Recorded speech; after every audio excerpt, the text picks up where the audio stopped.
Nós abrimos a edição de hoje, então, falando sobre o Dia do Advogado, que é comemorado nesta sexta-feira.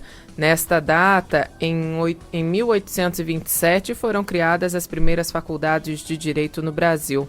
Os advogados são os profissionais responsáveis por representar os cidadãos perante a justiça, garantindo a defesa dos direitos. Para repercutir conosco os desafios da advocacia e o papel dos advogados na sociedade, ao vivo nós conversamos com a doutora Daniela Magalhães, ela que é diretora e secretária-geral da OAB. Doutora, seja muito bem-vinda ao Notícias em 30, obrigada por aceitar nosso convite. Começo falando como que a profissão, de advogado mudou desde o início da sua trajetória profissional até os dias de hoje. Bom dia. Bom dia a todos e todas da Rádio Aparecida. Quero aproveitar a oportunidade e cumprimentar a advocacia, que hoje celebra seu dia, na pessoa, ou melhor, nas pessoas dos presidentes da subseção de Aparecida, presidente Ana Maria, e do presidente José Roberto, lá da subseção de Casa Branca. E eu falo aqui com vocês hoje da subseção de Ilhabela. Olha só, a advocacia paulista está aí em todo o estado de São Paulo e 251 cidades.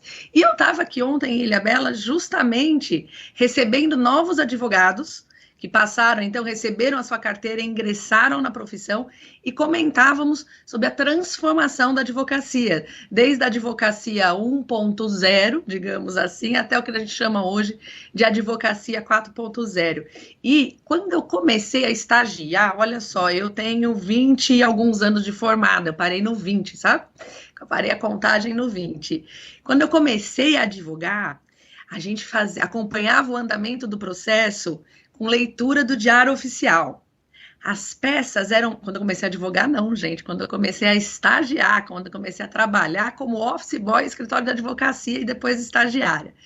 A gente lia o Diário Oficial, um jornal grande, demorava uns dias para chegar, a gente lia o Diário Oficial para acompanhar os andamentos processuais, recortava aquela publicação e ia até o fórum olhar o que tinha acontecido no processo, o que o juiz falava, JDefiro, tinha deferido.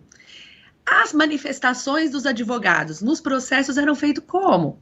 Eram escritas à mão, depois digitadas na máquina de escrever e levadas depois diretamente para o fórum no sistema de protocolo. E hoje a gente vive essa transformação digital, a tecnologia nos atravessa fortemente e todas as peças são feitas como modelo, já no Word, que transformou a advocacia. Hoje temos a inteligência artificial aí para colaborar com o exercício da profissão e desafiando o exercício da profissão. E os processos são digitais, ninguém mais precisa ir ao fórum para acompanhar o andamento do seu processo e até mesmo muitas audiências são feitas de modo virtual, numa demonstração de que a advocacia também ficou mais rápida, mais célere, na defesa dos interesses do seu cliente. Doutora, pela sua experiência, quais são as qualidades indispensáveis para um bom advogado? Olha, primeira coisa, e eu vou continuar fazendo um paralelo entre o que a gente sempre exigiu e o que a gente exige hoje numa sociedade em completa transformação digital, Primeiro, o advogado tem que estudar. Ele tem que estudar muito, ele tem que estudar absolutamente todos os dias, durante toda a sua vida, A gente trabalha com o intelecto e nós trabalhamos exatamente nas relações sociais, A gente trabalha defendendo o interesse e as dores dos nossos clientes, seja no direito penal, no direito trabalhista, no direito de sócios, no direito de família, e todas essas relações se transformam dia a dia. Então, é muito importante que a gente continue estudando. Não se exige mais do advogado somente que ele fale outra língua, que ele escreva bem, que ele seja um bom orador e que ele seja um estudioso do direito. Hoje, o advogado precisa também se comunicar bem, ter uma boa relação interpessoal com as pessoas para poder lidar com o seu cliente, lidar com o seu escritório, lidar com a magistratura, com o Ministério Público. Hoje o advogado precisa ser flexível, ele precisa ter flexibilidade pessoal para aguentar as transformações e as tensões do dia a dia. Veja, a gente lida com os problemas dos clientes, né? Então, é o que a gente chama das características básicas do advogado e das características para encarar esse mundo em transformação. Mas o principal é continuar sempre estudando. E claro, não posso dizer ser hoje também um estudioso e um grande utilizador das ferramentas tecnológicas que tem aí à disposição. Doutor, existe um número cada vez maior, né, de faculdades de direito. Esse volume maior de profissionais impacta em desafios para a categoria? Significa desafios para a categoria e significa desafios para a OAB, né? Que é hoje a maior entidade de classe do Brasil, e São Paulo certamente é a maior entidade de todas elas, né? Nós temos hoje 1.300.000 advogados no Brasil. Só em São Paulo temos 355 mil advogados ativos, né? Eu falo aqui de Ilhabela, temos 220 advogados, Aparecida temos cerca de 300 advogados, Casa Branca mais 200 advogados, numa indicação também de que a maior parte da advocacia está espalhada pelo interior, não só do estado de São Paulo, mas pelo interior do Brasil. Então, os desafios são desafios de mercado de trabalho, né? Hoje nós temos muitos concorrentes por aí, né? O que muda muito é até a monetização, né? A remuneração dessa categoria. Temos uma concorrência forte, portanto. Os desafios são os desafios de fornecer ferramenta de trabalho para toda essa advocacia, né, enquanto entidade de classe, né, o que a ordem faz pelos advogados. Então, hoje nós temos 930 pontos de atendimento em todo o estado de São Paulo.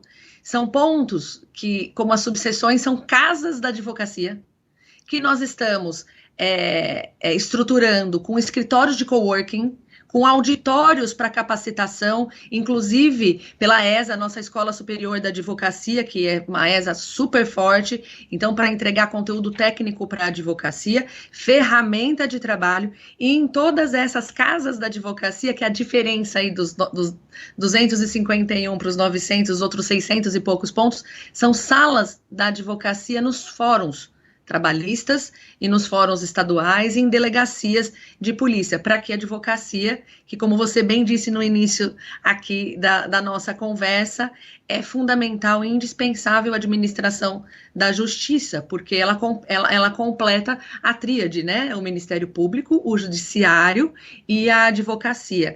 Sem a advocacia a gente não consegue ter aí a defesa dos interesses do cidadão e sequer a manutenção da justiça. Como avaliar também a função do advogado como formador da opinião pública, ajudando, né, a sociedade a entender temas ligados ao direito, doutora? A advocacia hoje, a nossa classe, passa por uma crise de respeito, digamos assim, né? Uma crise de valorização da classe pela sociedade. É uma coisa bastante interessante, um fenômeno bastante interessante de se analisar. O dia 11 de agosto, que é o nosso dia de hoje, também é conhecido como o dia da pendura. O dia que os advogados iam aos restaurantes e não pagavam as suas contas. Mas esse fenômeno tem origem numa ação dos próprios donos dos restaurantes, que em respeito aos advogados e aos então estudantes de direito pagavam as suas refeições no dia em que eles celebravam a classe, né? Então veja de onde saímos, né? E hoje a gente passa por uma crise de respeito da classe, a gente sendo muito mal julgado quando se avalia politicamente o advogado, quando se avalia que advogado não deve defender criminoso ou não deve defender causas que a sociedade não reputa como causas que lhes são caras, né? Que lhes são agradáveis. Mas o papel do advogado exatamente está ali na defesa do direito de todo e qualquer cidadão, de toda e qualquer causa. Para quê? Para que a justiça seja aplicada de forma correta. Então, nós estamos num desafio aqui de valorização da classe. E note, somos a única profissão que é constante da Constituição da República, né? Estamos lá no artigo 133, que a advocacia é indispensável à administração da justiça e a gente precisa se orgulhar disso. Eu costumo falar sempre para os advogados de um livro que chama Como os Advogados Salvaram o Mundo, né? A gente não consegue imaginar um mundo sem engenheiros, a gente não consegue imaginar um mundo sem médicos e a gente também não pode imaginar um mundo sem advogados, que são os responsáveis pela construção dos novos laços sociais aí também numa sociedade em transformação. Doutora, para a gente finalizar ainda nessa questão, né, da formação da opinião pública e também na luta pela democracia brasileira, como avaliar o papel da OAB nesse processo democrático, né, na construção da sociedade democrática brasileira?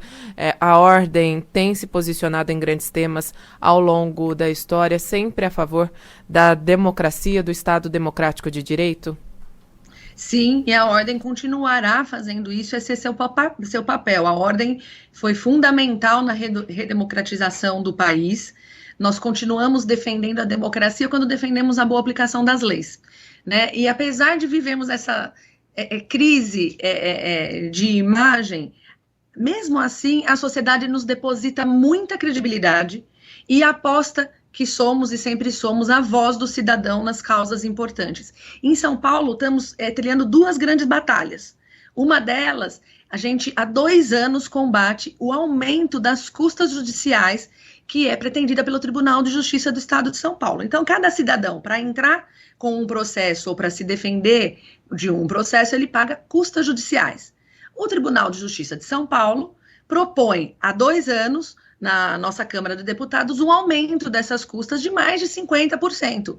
E nós entendemos, enquanto advogados, que o Tribunal de Justiça não explicou corretamente aonde vai investir esses recursos. Como esses recursos são impostos, né, é uma taxa, é um imposto, precisa explicar. Ou seja, o que a advocacia, o que a OAB está fazendo nesse momento? Garantindo acesso à justiça, garantindo que a justiça funcione, que a justiça não seja encarecida para o cidadão, porque se ela encarecer, o cidadão não vai chegar na justiça para defender os seus interesses, seja uma separação, seja um processo contra um banco, seja qualquer outra causa de sua vida.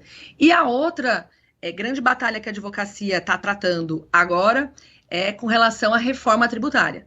Nós entendemos que a reforma tributária é boa, que o Brasil precisa desburocratizar, a gente precisa desse avanço, mas a gente entende que precisamos contribuir com melhorias, e estamos fazendo nosso papel. E se você me permite mais uma pontuação, nós temos hoje mais de 45 mil advogados que atuam na justiça gratuita no estado de São Paulo, né? A OAB tem um convênio com a Defensoria Pública e temos 45 mil advogados inscritos nesses convênios e que atendem a população de graça, sem qualquer custo para a população, nesses 930 pontos que a OAB tem em todo o estado de São Paulo. E conseguimos, o ano passado, um reajuste histórico na tabela de honorários desses advogados, porque já que não é o cidadão que paga, é o Estado que paga esses honorários.